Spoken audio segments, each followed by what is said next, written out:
पूरी दुनिया में आज कम से कम 100 से भी ज़्यादा देश ऐसे हैं जो किसी न किसी के साथ जंग में शामिल हैं। क्या आपको ये बात पता है? ऑब्वियसली नहीं पता होगी, क्योंकि वेस्टर्न मीडिया जिक्र करता है तो सिर्फ और सिर्फ रशिया यूक्रेन और इजराइल पैलेस्टीन वॉर की। ये मैप जो आप देख रहे हैं, ये मैप में जितने भी एरियाज रेड में मार्क्ड हैं वो सारे हाई कॉन्फ्लिक्ट जोन हैं। इन एरियाज में कोई ना कोई वॉर या कोई ना कोई आर्म कॉन्फ्लिक्ट आज की डेट में चल रहा है, बट इनका जिक्र कोई नहीं करता। आज के यूनाइटेड नेशन वाले पीसफुल मॉडर्न वर्ल्ड में यहाँ 100 देश किसी न किसी के साथ जंग में शामिल हैं। वर्ल्ड वॉर 1 में 30 देश शामिल थे और वर्ल्ड वॉर 2 में 50। अच्छा, एक और बात यहाँ पे इंटरेस्टिंग है कि इन वॉर स्टोन कंट्रीज में कई नाम सुनकर आपको तो यकीन भी नहीं होगा कि इन कंट्रीज में भी वॉर चालू है। जैसे खुद अमेरिकन कॉन्टिनेंट में कई वॉर चालू हैं, बट अमेरिका ने तो फॉर सम रीजन अपना ये मुद्दा आज तक कभी पब्लिकली उठाया ही नहीं। एक independent American agency ACLED institute और independence European institute Geneva academy of national humanitarian laws and human rights के एक रिपोर्ट मिली है। इस रिपोर्ट में पूरी दुनिया के सारे कॉन्फ्लिक्ट प्रोन एरिया का एक मैप इशू किया गया है, जिसमें उन्होंने वॉर्स और उनकी इंटेंसिटी के हिसाब से कंट्रीज को ऑरेंज से लेकर रेड में मार्क किया है। और इसमें भी अगर आप देखोगे तो इजराइल पैलेस्टीन और रशिया यूक्रेन के अलावा भी कई देश रेड में मार्क्ड हैं। आज दुनिया का क्या हाल हो गया है, तो चलो आज के मॉडर्न वर्ल्ड का बेहतर फंडामेंटल अंडरस्टैंडिंग डेवलप करने के लिए इस मैप को डार्क रेड एरियाज की टेंशन और तनाव के डायनामिक को समझने की कोशिश करते हैं, because these areas are really intense arm conflict. So let's start with our analysis with zooming out on the map और फोकस करते हैं सबसे पहले अफ्रीका के कॉन्टिनेंट में। अफ्रीका का पूरा कॉन्टिनेंट ही जैसे आप देख सकते हो रेड में मार्क्ड है। और एक और इंटरेस्टिंग बात आपको बताऊं, आप दुनिया के कोई भी कंट्रीज ले लो, सब कंट्रीज के बॉर्डर टेढ़े मेढ़े दिखाई देंगे, लेकिन क्या आपने कभी सोचा है कि पूरी दुनिया में सिर्फ अफ्रीका ही एक ऐसा कंट्री है जिसके बॉर्डर्स एकदम स्ट्रेट लाइन के जैसे खिंची हुई है, क्योंकि दिखाई देते हैं। दूसरी बात कि इस कॉन्टिनेंट के ऑलमोस्ट हर एक नेशन में आज मैसिव इंस्टेबिलिटी है। 54 अफ्रीकन कंट्रीज में से 15 देश में आज तक वॉर्स लड़े जा रहे हैं। 10 देशों में एक्सट्रीम पॉलिटिकल इंस्टेबिलिटी है, मिलिट्री क्यूज होते रहते हैं। आज अफ्रीका दुनिया का सबसे गरीब कॉन्टिनेंट है। वहाँ के 22 देश तो दुनिया के सबसे पुअरेस्ट कंट्रीज में आते हैं। आप मैप में देख सकते हैं इन सारे देश में भुखमरी छाई हुई है। सो आखिर ऐसा क्यों है? Why is Africa so poor? Well, Africa के इन दोनों ही प्रॉब्लम्स का जन्म ना एक ही दौर से हुआ था, 19th सेंचुरी। ये वो दौर था जब पूरा अफ्रीकन कॉन्टिनेंट पर 7 यूरोपियन पावर्स राज कर रहे थे, और इसी कारण से अफ्रीका पर अपना वर्चस्व बनाने के लिए काफ़ी झगड़े हुआ करते थे। लेकिन ताकि इंटरनल झगड़े वॉर्स में तब्दील ना हो जाएं, इसलिए 1884 में जर्मनी के लीडर ऑटो वन बिस्मार्क ने कॉन्फ्रेंस बुलाई थी, बर्लिन कॉन्फ्रेंस ऑफ 1884। इस कॉन्फ्रेंस का सोल एजेंडा सिर्फ एक ही था, अफ्रीका को काट कर सब में बांटना।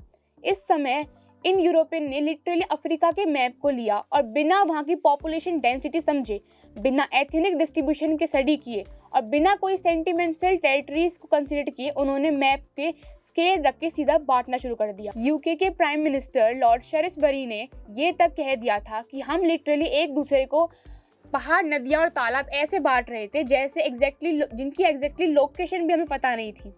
हमने कभी वहाँ पर अपने पैर भी नहीं रखे थे। एक दिन तो बेल्जियम के राजा किंग लियो II ने जर्मनी और फ्रांस के बीच में चल रही झगड़े को सुलझा दिया। इस बात के लिए उनको पूरा कॉन्गो देश ही एज अ गिफ्ट दे दिया गया। इसलिए अगर आप देखोगे तो आज के मैप में अफ्रीका के कई कॉन्टिनेंट्स के बॉर्डर एकदम स्ट्रेट लाइन जैसे दिखाई देते हैं, जैसे किसी ने बैठ के उसे स्केल से ड्रॉ किया हो, क्योंकि यही एग्जैक्टली हुआ था। और इसलिए क्योंकि उसे पूरे कॉन्टिनेंट को एकदम अंधाधुंध डिवाइड कर दिया था, आज ऑलमोस्ट हर एक अफ्रीकन देश एक कॉन्फ्लिक्ट प्रोन एरिया बन चुका है। वो कैसे, ही कुछ ही देर में समझाते हैं। लेकिन उससे पहले अगर इसी मैप में वापस आए तो आपने ये ऑब्जर्व किया होगा कि कई वेस्टर्न कंट्रीज जैसे कि US, कनाडा, UK, जर्मनी तो इसमें ग्रे कलर में मार्क्ड हैं, क्योंकि यहाँ पर काफ़ी पॉलिटिकल रिजल्ट, इकोनॉमिक स्टेबिलिटी है। यूरोपियन देश यहाँ पर राज कर रहे थे तब तक तो फिर भी ठीक था, क्योंकि बॉर्डर्स के बीच में मूवमेंट पर कोई रिस्ट्रिक्शन नहीं थी और इन्हीं यूरोपियन देशों ने बीच में आपसी अंडरस्टैंडिंग भी थी। लेकिन जैसे ही सब देश आज़ाद हुए और उनके बॉर्डर्स फेंस हो गए, तो इसका इम्पैक्ट ये हुआ कि रातों रात कई परिवार बिछड़ गए और दूसरे देश में चले गए। और ये सिर्फ कुछ हजार लोगों के साथ नहीं, बल्कि 50 करोड़ लोगों के साथ हुआ, जो उनकी 40% पॉपुलेशन थी। आप इमेजिन करो, जब हम इंडियन के केस में ही इंडिया पाकिस्तान के ही बंटवारा हुआ था तो कितनी फैमिली बिछड़ गई थी और कितने बेघर हो गए थे, कितनी मारकाट हुई थी। अब ऐसा ही मंजर तो पूरे अफ्रीका भर में हो रहा है और बस यही सबसे मेजर कारण है अफ्रीका में सदियों से चले आ रहे वॉर्स का, क्योंकि कई अफ्रीकन देशों में एक अथाई सिटी के लोग अलग अलग बॉर्डरिंग नेशन पे रहते हैं, जिससे उन देशों के बीच में टेरिटोरियल डिस्प्यूट को लेकर भयंकर सिविल वॉर होते रहते हैं। अब चलो इससे मैं आपको सूडान देश का एग्जाम्पल समझाती हूँ। 2003 सूडान में जो दारापुर एथाई कॉन्फ्लिक्ट हुआ था, वहाँ 21वीं सेंचुरी में सबसे पहले मैन जेनोसाइड था, जिससे उनने खुद दुनिया का सबसे वर्स्ट ह्यूमैनिटेरियन क्राइसिस डिक्लेयर किया हुआ है, क्योंकि उन्होंने वहाँ के डिक्टेटर ने सूडान के माइनॉरिटीज़ को ऑलमोस्ट ख़त्म ही कर दिया था। एक्चुअली में ये कॉन्फ्लिक्ट सूडान के मुस्लिम डायरेक्टर उमर अतबिल्ला और वहाँ के माइनॉरिटीज़ फुरजहा के मेनली एथनिक ग्रुप्स के बीच में हुआ था, जिसमें इन माइनॉरिटीज़ का ये कहना है कि उमरा के राज में वहाँ सालों से मार्जिनलाइज रहे हैं और इसलिए अब उन्हें अपने लिए एक नए देश की स्थापना करनी है और अपने इसी डिमांड को सरकार से पूरा करवाने के लिए इन्हें ट्राइब्स में सूडान लिबरेशन आर्मी खड़ी कर ली, जो हथियारों की मदद से आज़ादी लेना चाहती थी, जिसके कारण देश भर में सिविल वॉर हुई। सूडान के 3 लाख लोग मारे गए और 25 लाख लोग अपना घर छोड़ के वहाँ से भाग गए। इस लेवल का मैसेकर हुआ कि अंत में उनको और इंटरनेशनल क्रिमिनल कोर्ट को बीच में आना ही पड़ा। उन्होंने उमरा और बशीर के खिलाफ एक वारंट इशू किया और फिर सूडान में इलेक्शन करवाए गए।